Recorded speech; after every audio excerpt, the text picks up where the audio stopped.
I'm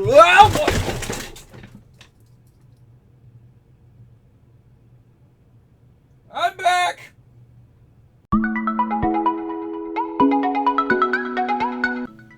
I have a different shirt on now.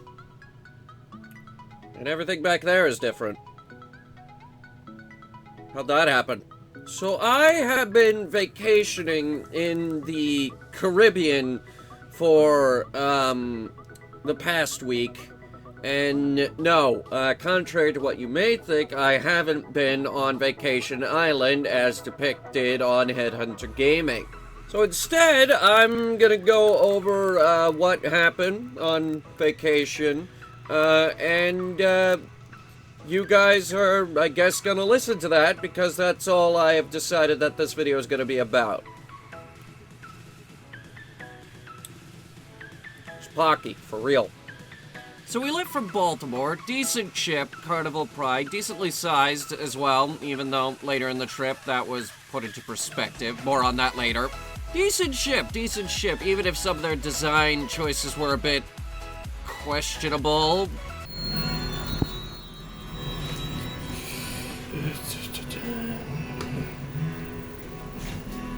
Oh no. Oh no. I think the first day, you're really just trying to get settled in, get a feel for the flow of things, no pun intended there, flow, water, big cruise ship, everything. So I brought a book, and this thing is thicker than the Deathly Hallows, and I'm on page, what page is this? 220, and I think when I left, I was on page 20. So there was a lot of reading done. Other than that, I guess there's the dining room where they hand you what I like to call the joke plate. Because there's so little food on it, it's basically a joke. Thankfully, this was the appetizer. Apart from that, you have the theater, which I didn't go in. You have the comedy club, which I did go in, and they serve a drink that kind of looks like Windex. It was actually really good. There's also like 5 restaurants, a spa, the thousands of photographers taking pictures of you. Oh, and each day they brought out a new cup, so naturally I had to collect them all, because they're coming out strong with a shark sippy cup. Second day at sea was a pufferfish. The reason I'm telling you that now is because I don't exactly know how I'm going to format these first 2 days. I kind of went into this video with no idea how I was going to, like, structure it out until I got to the islands, in which case I was going to talk about the islands. But we're not at the islands yet. Staterooms were nice, though. Only one problem is every time you turned the lights on, it felt like a horror movie.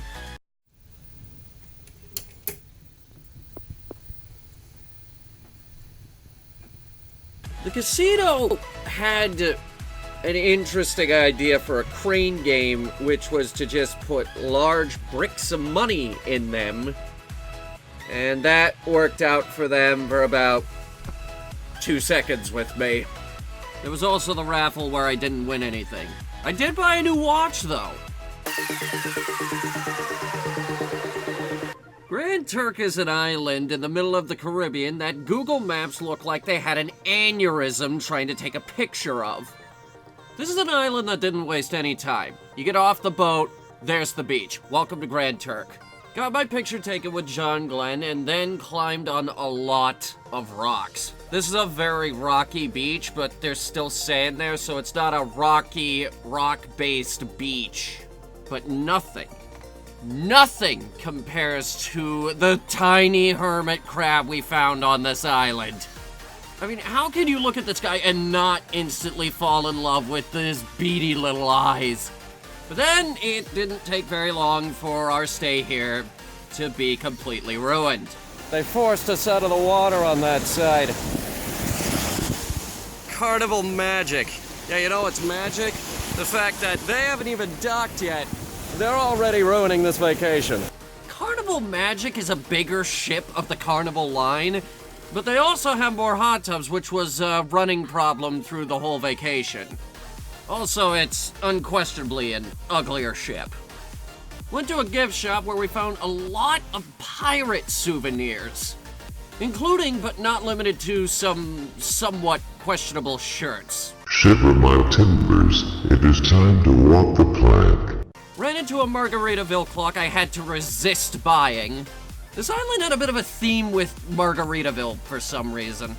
I did, however, buy some rum cake, which I would eat for you right here, but I might do that in a separate video or something, I don't know. But the reason I'm not gonna eat it right here is because I already got food. This shit's delicious. Swam with a barracuda that I didn't even realize was there until it was about 2 feet in front of me and I didn't have my phone on me. Had a look at some of the other boats in the area. It's the mysterious abandoned barge. And the reject from Deadliest Catch. And I had this delightful little drink called Rum Me Off the Island.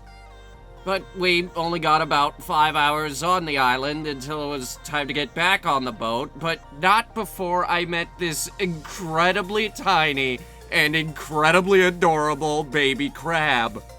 There was a lot of wildlife on this trip, and it only gets better from here. Of course, like, half the people didn't even get off the boat, though.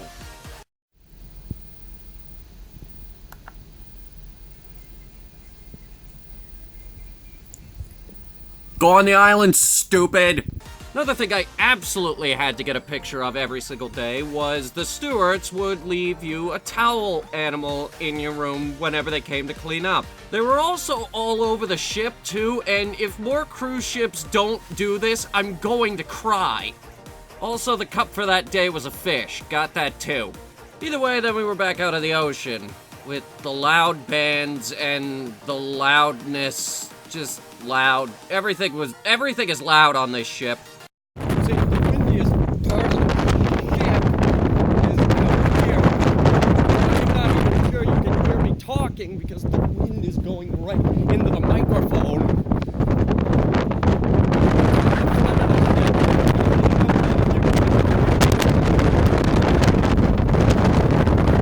For dinner that night, we had the aforementioned tiny amount of food, but then that was quickly ruined by the insolent child in front of our table doing the Fortnite dance. Don't believe me, just watch. Don't believe me, just watch. Don't believe me, just watch. All right. Don't believe me, just watch.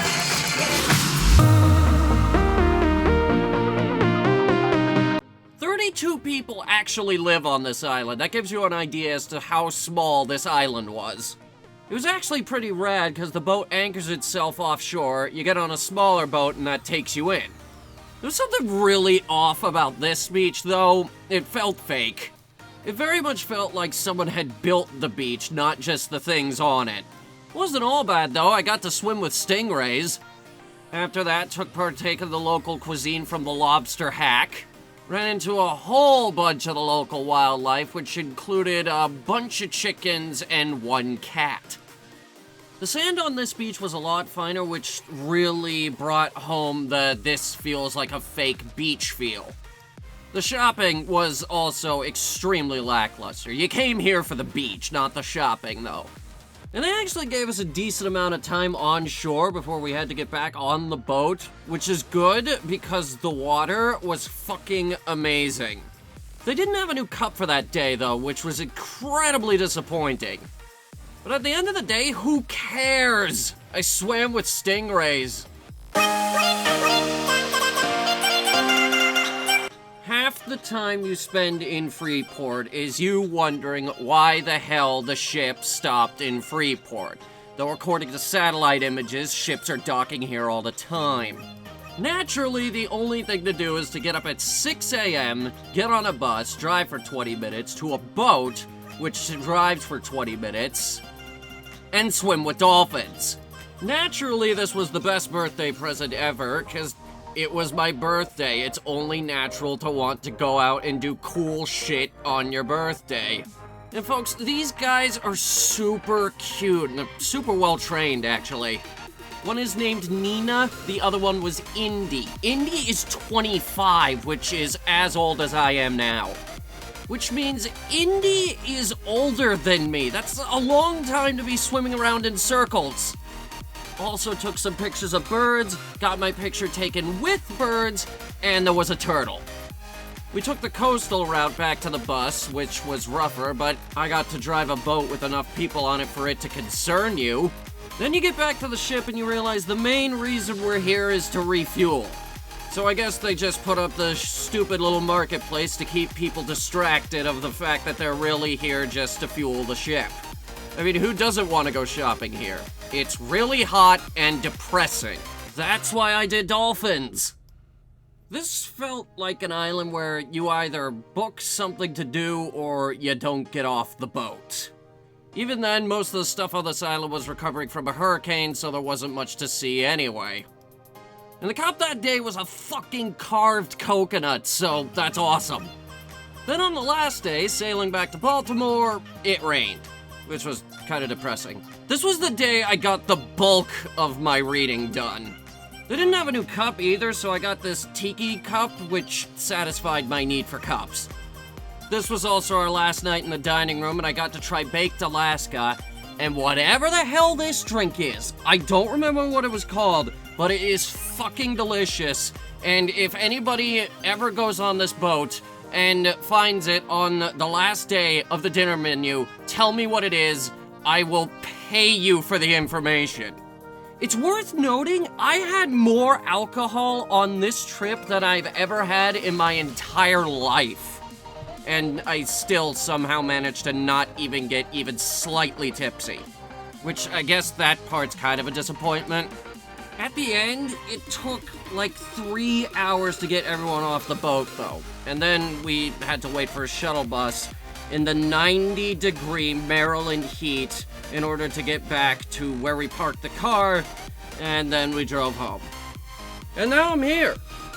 I had set up the VR stands to record some Noma and Sky, but now that's running Vulkan and Fraps and XSplit won't capture it. So apparently I missed some shit. Now I have to get back to work. To my disappointment. Alright, screw it. I'm going on another vacation.